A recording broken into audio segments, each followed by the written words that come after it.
या देवी सर्वभूतेषु मां शक्तिरूपेण संस्थिता नमस्तस्यै नमस्तस्यै नमस्तस्यै नमो नमः। जय माता दी मित्रों, आज आप सभी सुनेंगे माघ गुप्त नवरात्रि में श्री दुर्गा सप्तशती पाठ अध्याय 4 की कथा, जिसमें आप सभी सुनेंगे इंद्रादि देवताओं द्वारा देवी की स्तुति। तो प्रेम से बोलिए माता रानी की जय। महर्षि मेधा बोले, देवी ने जब पराक्रमी दुरात्मा महिषासुर को मार गिराया और असुरों की सेना को मार दिया, तब इंद्रादि समस्त देवता अपने सिर तथा शरीर को झुकाकर भगवती की स्तुति करने लगे, जिस देवी ने अपनी शक्ति से यह जगत व्याप्त किया है और जो संपूर्ण देवताओं तथा महर्षियों की पूजनीय है। उस अंबिका को हम भक्ति पूर्वक नमस्कार करते हैं। वह हम सबका कल्याण करे। जिस अतुल प्रभाव और बल का वर्णन भगवान विष्णु, शंकर और ब्रह्मा जी भी नहीं कर सके, वही चंडिका देवी इस संपूर्ण जगत का पालन करे और अशुभ भय का नाश करे। पुण्यात्माओं के घरों में तुम स्वयं लक्ष्मी रूप हो और पापियों के घरों में तुम अलक्ष्मी रूप हो और सतकुल में उत्पन्न होने वालों के लिए तुम लज्जा रूप होकर उनके घरों में निवास करती हो। हम दुर्गा भगवती को नमस्कार करते हैं। हे देवी, इस विश्व का पालन करो। हे देवी, हम तुम्हारे अचिंत्य रूप का किस प्रकार वर्णन करें।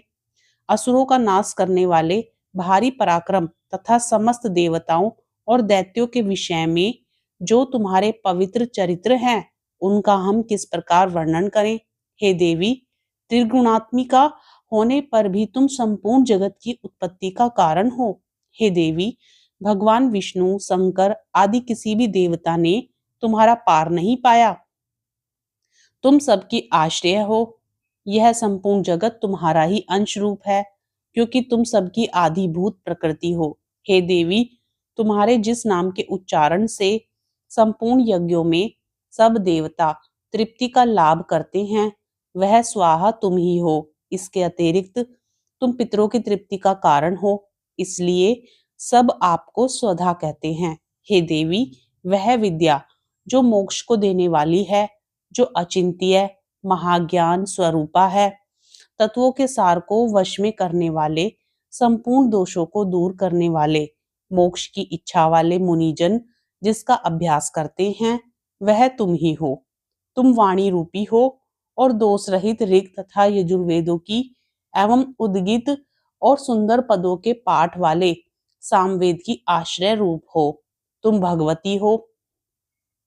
इस विश्व की उत्पत्ति एवं पालन के लिए तुम वार्ता के रूप में प्रकट हुई हो और तुम संपूर्ण संसार की पीड़ा हरने वाली हो।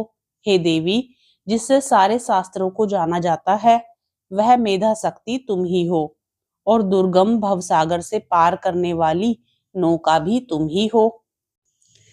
लक्ष्मी रूप से विष्णु भगवान के हृदय में निवास करने वाली और भगवान महादेव द्वारा सम्मानित गौरी देवी तुम ही हो। मंद मुस्कान वाले निर्मल पूर्ण चंद बिंब के समान और उत्तम स्वर्ण की मनोहर कांति से कामनीय तुम्हारे मुख को देखकर भी महिषासुर क्रोध में भर गया। यह बड़े आश्चर्य की बात है। और हे देवी, तुम्हारा यही मुख जब क्रोध से भर गया तो उदय काल के चंद्रमा की भांति लाल हो गया और तनी हुई भौहों के कारण विकराल रूप हो गया। उसे देखकर भी महिषासुर के शीघ्र प्राण नहीं निकल गए। यह बड़े आश्चर्य की बात है। आपके कुपित मुख के दर्शन करके भला कौन जीवित रह सकता है। हे देवी, तुम हमारे कल्याण के लिए प्रसन्न हो। आपके प्रसन्न होने से इस जगत का अभ्युदय होता है और जब आप क्रुद्ध हो जाती है तो कितने ही कुलों का सर्वनाश हो जाता है। यह हमने अभी अभी जाना है कि जब तुमने महिषासुर की बहुत बड़ी सेना को देखते देखते मार दिया है। हे देवी, सदा अभ्युदय देने वाली तुम जिस पर प्रसन्न हो जाती हो, वही देश में सम्मानित होते हैं। उनके धन यश की वृद्धि होती है, उनका धर्म कभी शिथिल नहीं होता है और उनके यहाँ अधिक पुत्र पुत्रियां और नौकर होते हैं। हे देवी, तुम्हारी कृपा से ही धर्मात्मा पुरुष प्रतिदिन श्रद्धा पूर्वक यज्ञ करता है और धर्मानुकूल आचरण करता है और उसके प्रभाव से स्वर्ग लोक में जाता है, क्योंकि तुम तीनों लोकों में मनवांछित फल देने वाली हो। हे माँ दुर्गे, तुम स्मरण करने पर संपूर्ण जीवों के भय नष्ट कर देती हो और स्थिर चित्त वालों के द्वारा चिंतन करने पर उन्हें और अत्यंत मंगल देती हो। हे दारिद्र दुख नाशिनी देवी, तुम्हारे सिवा दूसरा कौन है? तुम्हारा चित्त सदा दूसरों के उपकार में लगा रहता है। हे देवी, तुम शत्रुओं को इसलिए मारती हो कि उनके मारने से दूसरों को सुख मिलता है। वह चाहे नरक में जाने के लिए चिरकाल तक पाप करते रहे हों, किंतु तुम्हारे साथ युद्ध करके सीधे स्वर्ग को जाएं, इसलिए तुम उनका वध करती हो। हे देवी, क्या तुम दृष्टिपात मात्र से समस्त असुरों को भस्म नहीं कर सकती? अवश्य ही कर सकती हो, किंतु तुम्हारा शत्रुओं को शस्त्रों के द्वारा मारना इसलिए है कि शस्त्रों के द्वारा मरकर वे स्वर्ग को जाएं। इस तरह से हे देवी, उन शत्रुओं के प्रति भी तुम्हारा विचार उत्तम है। हे देवी, तुम्हारे उग्र खड़ग की चमक से और त्रिशूल की नोक की कांति की किरणों से असुरों की आंखें फूट नहीं गई। उसका कारण यह था कि वे किरणों से शोभायमान तुम्हारे चंद्रमा के समान आनंद प्रदान करने वाले सुंदर मुख को देख रहे थे। हे देवी, तुम्हारा शील बुरे वृतांत को दूर करने वाला है और सबसे अधिक तुम्हारा रूप है, जो ना तो कभी चिंतन में आ सकता है और ना जिसकी दूसरों से कभी तुलना ही हो सकती है। तुम्हारा बल व पराक्रम शत्रुओं को नाश करने वाला है। इस तरह तुमने शत्रुओं पर भी दया प्रकट की है। हे देवी, तुम्हारे बल की किसके साथ बराबरी की जा सकती है? तथा शत्रुओं को भय देने वाला इतना सुंदर रूप भी और किसका है? हृदय में कृपा और युद्ध में निष्ठुरता, यह दोनों बातें तीनों लोकों में केवल तुम्ही में देखने में आई हैं। हे माता, युद्ध भूमि में शत्रुओं को मारकर तुमने उन्हें स्वर्ग लोक में पहुंचाया है। इस तरह तीनों लोकों की तुमने रक्षा की है तथा उन उन्मत्त असुरों से जो हमें भय था उसको भी तुमने दूर किया है। तुमको हमारा नमस्कार है। हे देवी, तुम शूल तथा खड़ग से हमारी रक्षा करो तथा घंटे की ध्वनि और धनुष की टंकोर से भी हमारी रक्षा करो। हे चंडिके, आप अपने शूल को घुमाकर पूर्व, पश्चिम, उत्तर तथा दक्षिण दिशा में हमारी रक्षा करो। तीनों लोकों में जो तुम्हारे सौम्य रूप हैं तथा घोर रूप हैं, उनसे हमारी रक्षा करो तथा इस पृथ्वी की रक्षा करो। हे अंबिके, आपके कर पल्लवों में जो खड़ग, शूल और गदा आदि शस्त्र शोभा पा रहे हैं, उनसे हमारी रक्षा करो।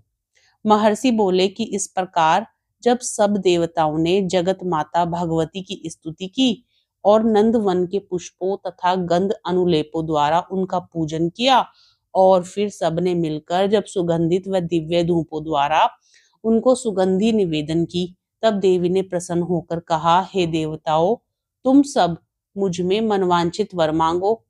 देवता बोले, हे भगवती, तुमने हमारा सब कुछ कार्य कर दिया, अब हमारे लिए कुछ भी मांगना बाकी नहीं रहा, क्योंकि तुमने हमारे शत्रु महिषासुर को मार डाला है। हे महेश्वरी, तुम इस पर भी यदि हमें कोई वर देना चाहती हो तो बस इतना वर दो कि जब जब हम आपका स्मरण करें तब तब आप हमारी विपत्तियों का हरण करने के लिए हमें दर्शन दिया करो। हे अंबिके, जो कोई भी तुम्हारी स्तुति करे तुम उनको वित्त, समृद्धि और वैभव देने के साथ ही उनके धन और स्त्री आदि संपत्ति बढ़ावे और सदा हम पर प्रसन्न रहे। महर्षि बोले, हे राजन, देवताओं ने जब जगत के लिए तथा अपने लिए इस प्रकार प्रश्न किया तो बस तथास्तु कहकर देवी अंतर्ध्यान हो गई। हे भूप, जिस प्रकार तीनों लोकों का हित चाहने वाली यह भगवती देवताओं के शरीर से उत्पन्न हुई थी, वह सारा वृतांत मैंने तुझसे कह दिया है। और इसके पश्चात दुष्ट असुरों तथा शुंभ निशुंभ का वध करने और सब लोगों की रक्षा करने के लिए जिस प्रकार गौरी देवी के शरीर से उत्पन्न हुई थी, वह सारा वृतांत मैं यथावत वर्णन करता हूँ। जय माता दी, जिसका श्रवण आप सभी अगले अध्याय में करेंगे। आज की कथा आपको पसंद आई हो तो वीडियो को लाइक जरूर कीजिए, शेयर भी कीजिए और चैनल को सब्सक्राइब भी ज़रूर कीजिए और कल की कथा भी आप ज़रूर सुनिएगा। जय माता दी।